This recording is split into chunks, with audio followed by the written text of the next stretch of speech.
নিজৰ ওপৰত বিশ্বাস ৰাখক। যদি আপুনি নিজকে বিশ্বাস কৰিব নোৱাৰে, ভগৱানে আপোনাক কেনেকৈ বিশ্বাস কৰিব? নিজৰ দুৰ্বলতাবোৰ কাৰো ওচৰত প্ৰকাশ নকৰিব, কিয়নো পৃথিৱীত এনে মানুহ নাই যিয়ে দুৰ্বলতাৰ সুযোগ গ্ৰহণ নকৰে। এই পৃথিৱীত ইমানেই স্বাৰ্থপৰ মানুহেৰে ভৰি আছে যে শুই থকা সময়তো ভৰি লৰাই থাকিব, নহ'লে মানুহে মৰা বুলি জ্বলাবলৈও কুণ্ঠাবোধ নকৰিব। কোনোবাই আপোনাক বেয়া কৰিছে নেকি? কৰিবলৈ দিয়ক। বেয়া সেইসকলে কৰে যিয়ে প্ৰতিযোগিতা কৰিব নাজানে। নাৰী বজাৰৰ খেলা সামগ্ৰী নহয়। নাৰী পৰমাত্মাৰ পিছতে এটা প্ৰয়োজনীয় শক্তি, যিয়ে মাকৰ কোচৰ পৰা ডাঙৰ হৈ জীৱ জন্ম দিয়ে। প্ৰকৃততে সেইসকলেহে প্ৰেমৰ কোমল অনুভূতিবোৰক অনুভৱ কৰিব পাৰে, যিসকলে প্ৰেমৰ কোনো প্ৰতিদান নিবিচাৰে, কেৱল ভাল পাবহে জানে। এটা কথা মনত ৰাখিব, কাৰোবাক ভুল ভাবি থকাটো ভুল কৰাতকৈ বিপদজনক। কাকো বেছি আপোন কৰি নল'ব, কাৰণ আপোনবোৰে ভালকৈ জানে ক'ত আঘাত কৰিব লাগিব। সম্পৰ্ক তেজেৰে বান্ধিব নোৱাৰি, অনুভূতি বান্ধোনেৰেহে বান্ধিব পাৰি। য'ত অনুভূতি বান্ধোন থাকে, তাত পৰো চিৰদিনলৈ আপোন হৈ যায়। ভালপোৱা কেতিয়াও অপৰাধ নহয়।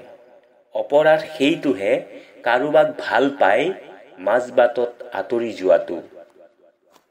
আপোনালোকে এই প্ৰেৰণাদায়ক বাণীখিনি www.unicassam.com-ত পঢ়িব পাৰিব আৰু তাৰ পৰা আপোনালোকে সেইবোৰ সংগ্ৰহ কৰি ষ্টেটাছ আদিত লগাব পাৰিব।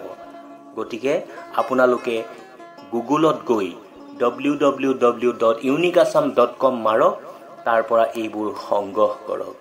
আগতে ভাবিছিলোঁ জীৱনটো জটিল, কিন্তু এতিয়াহে বুজিছোঁ জীৱনতকৈও জটিল আমি জীৱনত লগ পোৱা মানুহবোৰৰ চৰিত্ৰ আৰু মানুহৰ মন বুজাটো।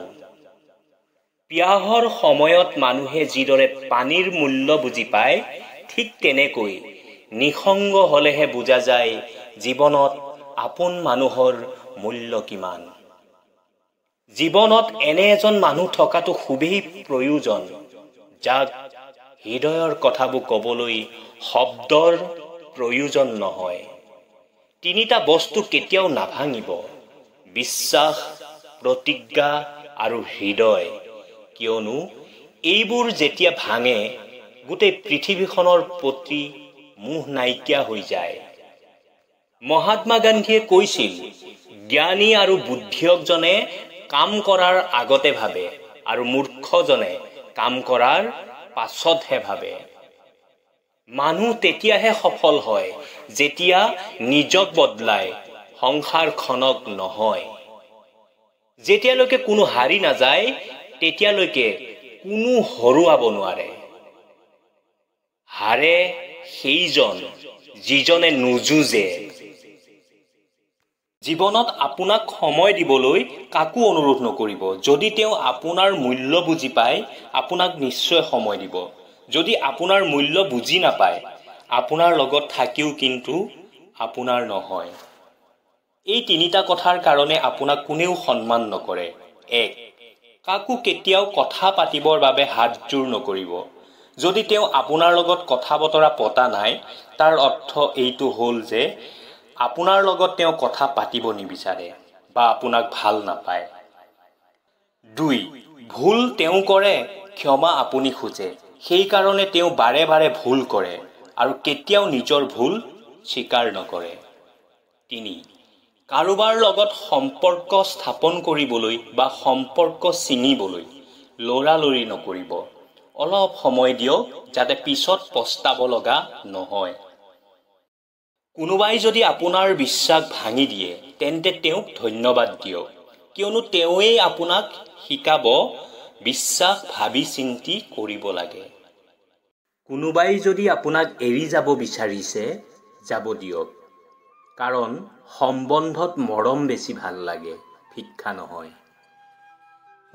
সমাদৰ কৰিব বিচাৰিছে যদি জীয়াই থাকোঁতেই কৰক, শ্মশানত নিয়াৰ সময়ত ঘৃণা কৰা জনেও কান্দে। যিয়ে আপোনাক কষ্ট দিব সেই কষ্ট তেওঁ পাবই পাব, আৰু আপুনি এইটো দেখাৰ সুযোগ আপোনাৰ জীৱনতেই পাব। সপোন কেৱল ভাঙিবৰ বাবেই। সপোন দেখাটো মৰম নহয়, জাগি থকাটোহে মৰম। শুদ্ধ দৃষ্টিৰে প্ৰেম উপজায়, সেই দৃষ্টি শুদ্ধ কৰি গোটেই জগতখনক প্ৰেমময় কৰি তোলক। কোনোবাই যদি আপোনাক বিশ্বাস ভাঙে তেওঁক ধন্যবাদ দিয়ক, কাৰণ তেওঁৱেই আপোনাক শিকালে বিশ্বাস বহুত ভাবি চিন্তি কৰিব লাগে। ভৰসা নাই নেকি মোৰ ওপৰত, এনেকৈ কৈ বহুত মানুহেই আমাৰ ভৰসা ভাঙি থৈ যায়। আজিলৈকে কোনো পুৰুষে পত্নীৰ সৌন্দৰ্যৰ বাবে বিবাহ বিচ্ছেদ কৰা নাই। বিবাহ বিচ্ছেদ কৰিছে মাত্ৰ বেয়া আচৰণ আৰু বেয়া চৰিত্ৰৰ বাবেহে।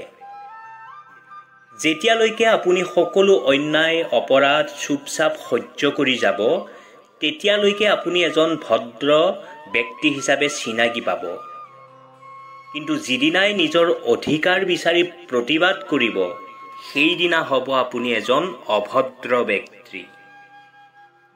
জীৱনটো হৈছে এখন নাটক, আৰু ইয়াৰ শ্ৰেষ্ঠ অভিনেতা হৈছে সময়।